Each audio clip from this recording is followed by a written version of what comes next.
Bienvenidos a Entre Traumas, el podcast oficial de SECOT.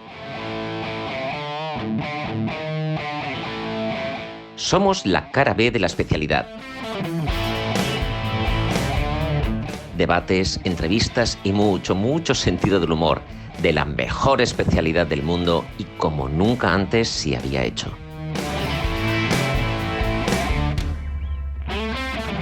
Bienvenidos a la locura radiofónica de SECOT. Empieza Entre Traumas. Bisturí, gasas y... En busca de la alineación correcta. La prótesis de rodilla es un procedimiento que algunos tienen como estándar, pero nada más lejos de la realidad, porque sigue habiendo casos que no tienen un buen resultado. Y una de las cosas que influyen en que no haya un buen resultado a veces es la alineación de los componentes. Precisamente para hablar sobre esto tenemos a nuestros invitados. Bienvenidos. ¿Nos podéis decir vuestros nombres y dónde trabajáis? Hola, buenas tardes. Yo soy David Mateo. Yo he estado trabajando mucho tiempo y coordinando la unidad de rodilla y mutua de Tarrasa y de hace un par de meses he hecho un cambio y estoy en el Consorcio Sanitario Integral en el Hospital Moisés Broggi, en Barcelona. Bienvenido. Buenas tardes, yo soy Nayana Joshi, pertenezco a la unidad de rodilla del Hospital de Vallebrón de Barcelona. Bienvenida. Buenas tardes, yo soy Mercè Reverté, también adjunta del equipo de rodilla del Hospital Vallebrón.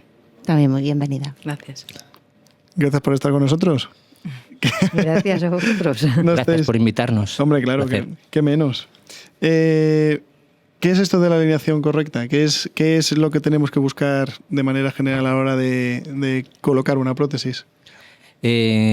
Bueno, todos sabemos en el mundo de la trauma que la prótesis, como has bien comentado antes, es una cirugía muy frecuente, muy prevalente en nuestro ámbito, que sabemos que todas las prótesis no nos están funcionando bien, hay diferentes registros con diferente porcentaje y en busca de esa mejora, de esa mejor satisfacción del paciente, de esa sensación de rodilla propia del paciente, vamos innovando, vamos cambiando, vamos valorando nuevas tendencias en cómo implantar esta prótesis, ¿no? La alineación clásica, la alineación mecánica es la que hemos estado siguiendo durante mucho tiempo, pero hoy en día con las nuevas tecnologías, con la cirugía robótica, con la cirugía navegada, con las guías prefabricadas que hemos estado trabajando años anteriores, nos han dado otra visión, otro concepto, nos dan números de lo que antes eran sensaciones y podemos aplicar pequeñas variaciones en nuestra manera de poner la prótesis, ¿no? Esto es el concepto. Luego, ahora tenemos que ver si ese concepto nos funciona realmente en nuestros pacientes. Sí, de alguna manera es reproducir lo que el paciente tiene por su naturaleza. Reproducir la colocación de los implantes según su rodilla. Y de esta forma se individualiza un poco, dentro de unos márgenes, pues este tipo de cirugía que hasta ahora se hacía pues muy estandarizada y casi todo el mundo con la misma técnica, la misma posición de los implantes. Sí, esto hacía que fuera una técnica muy reproducible, que fuera una técnica que se podía enseñar y trasladar de unos a otros, porque era la única manera de hacerlo para que no dependiera tanto del cirujano, ¿no? Hoy en día, eso, ¿no? La alineación cinemática, la alineación funcional, ¿no? Y tal vez el concepto que está cogiendo más vigor, más fuerza, es la cirugía personalizada, ¿no? Podemos incluir todos los conceptos nuevos en la cirugía personalizada, en la cirugía en la que vamos a tratar de adaptar la prótesis y la cirugía a las condiciones específicas de cada paciente. Eso, con ayuda de las nuevas tecnologías o de los nuevos instrumentales, es mucho más sencillo, ¿no? Nosotros hace muchísimos años, sobre los años 80, se describió la alineación anatómica. La alineación anatómica pretendía dejar la tibia anatómica en 3 grados de varo y el fémur anatómico en 3 grados de valgo. Pero esto era muy difícil de hacer con la instrumentación convencional, ¿no? Y se descartó precisamente por esto, ¿no? Porque dependía mucho del cirujano y de la experiencia que tuviera, porque la instrumentación era muy difícil trasladar esto en diferentes pacientes. Por eso se abandonó, se fue a una cirugía de alineación mecánica que era mucho más reproducible. Hoy, como ya os he dicho antes, ¿no? Con las nuevas tecnologías, es mucho más fácil aplicar lo que tú quieres hacer al paciente en el momento de la cirugía, en el momento intraoperatorio. No, a ver, un momento. Desde un residente, creo R2, que acaba de empezar a leer sobre prótesis de rodilla. A mí lo que me han hecho leer es eso, lo que tú comentabas, los tres grados de varo, los 3 grados de valgo. Entiendo que ahora estáis personalizando o adaptando la inclinación que llevan las prótesis en cada paciente. ¿En base a qué tomáis la decisión de la disposición en las prótesis? Esto, a ver, en función, como ya hemos hablado, ¿no? Es una cirugía personalizada. Personalizada significa que tenemos que adaptar nuestra cirugía a las características del paciente. Esto se puede hacer de diferentes maneras. Si haces cirugía robotizada que necesita imágenes previas, tienes un TAC, un escáner, donde te va a dar todas las referencias del paciente. Esto lo va a tener el robot y el robot te va a decir cuáles son los puntos guía para tú establecer esa inclinación apropiada, ¿no? Y estamos hablando de la pendiente tibial posterior, estamos hablando del varo-valgo del componente tibial, del componente femoral, de la rotación del componente femoral. Estamos hablando de muchos parámetros, ¿no?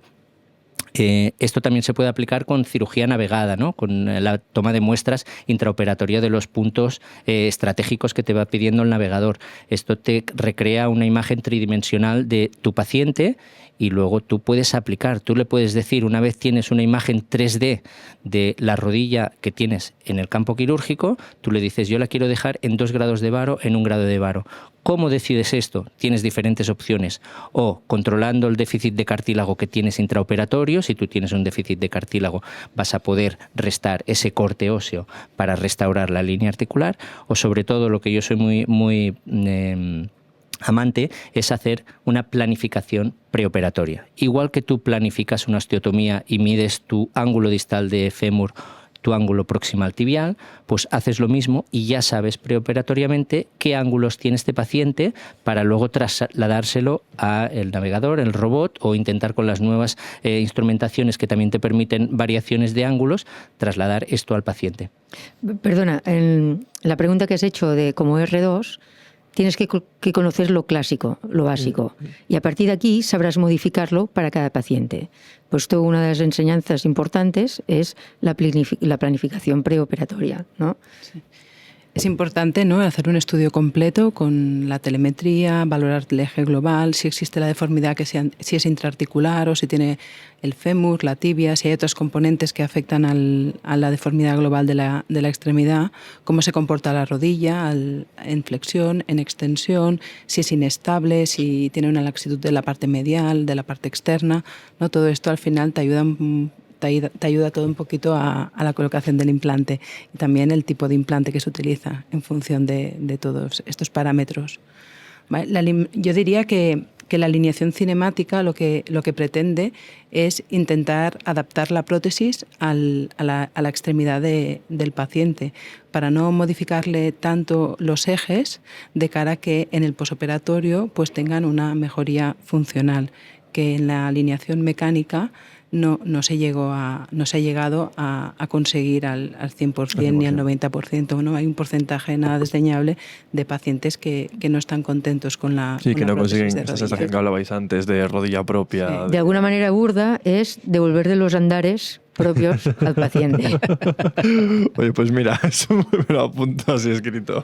Sí, y dentro de la alineación cinemática, ¿no?, hay varios subtipos en función de lo permisivo, de modificaciones, ¿no? En el final, la alineación cinemática se basa más en los cortes óseos, en mantener la alineación de la extremidad sin tener que liberar partes blandas y luego esto para no afectar tanto a la extremidad globalmente. Sí, se ha visto que hay estudios, ¿no?, que si haces una liberación de partes blandas menor, el paciente refiere menos dolor, ¿no? O sea, eso sí que hay estudios. Por eso las cirugías puramente óseas tienen una recuperación un poquito más rápida.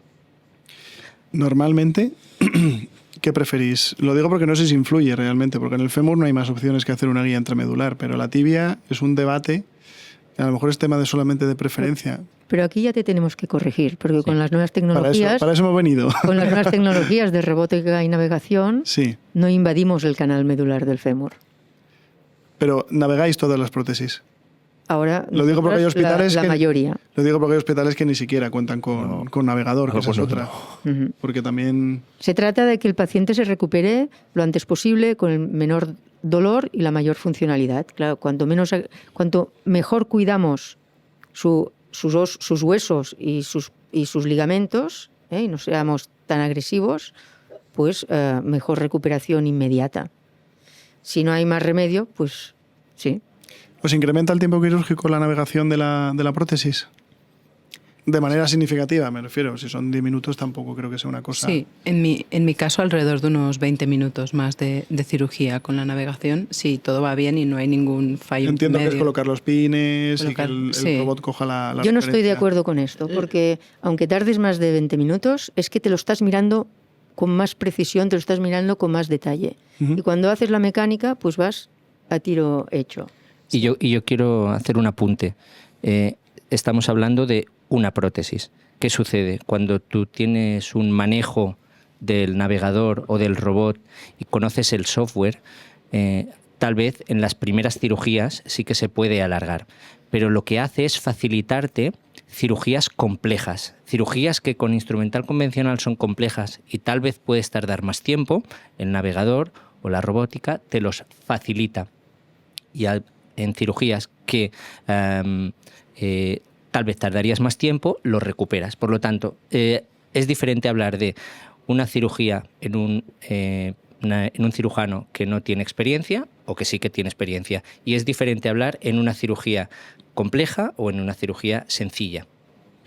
¿Y habéis notado menos prótesis dolorosas o menos insatisfacción de los pacientes desde que estáis? Bueno, lo primero, ¿cuánto tiempo lleváis con la navegación incorporada en vuestro servicio de manera estándar? Aproximadamente. 10 años. Igual, sí, 10, 12 años. Mucho tiempo. La navegación, Sí. la robótica 2 años, Sí. ¿no? Alrededor de los 2 años. ¿Y habéis notado un salto de calidad, por así decirlo, en el resultado funcional de los pacientes, de satisfacción de los pacientes? A largo plazo no lo conocemos, porque parece que según los estudios pues prácticamente es el mismo. Pero a corto plazo o plazo inmediato, el dolor, el consumo de analgesia inmediato, es una cirugía en principio, aunque dure un poco más, es menos agresiva. Claro. Y entonces la satisfacción del paciente es mayor. Y luego otro matiz. Estamos hablando que hace 10 años, o yo en mi caso empecé hace 6 años, lo que hacíamos era trasladar la alineación mecánica a la navegación o la robótica. Y esto durante muchos años sí que se ha visto que no habían diferencias. Ahora estamos adaptando otra serie de alineaciones utilizando la navegación y la robótica.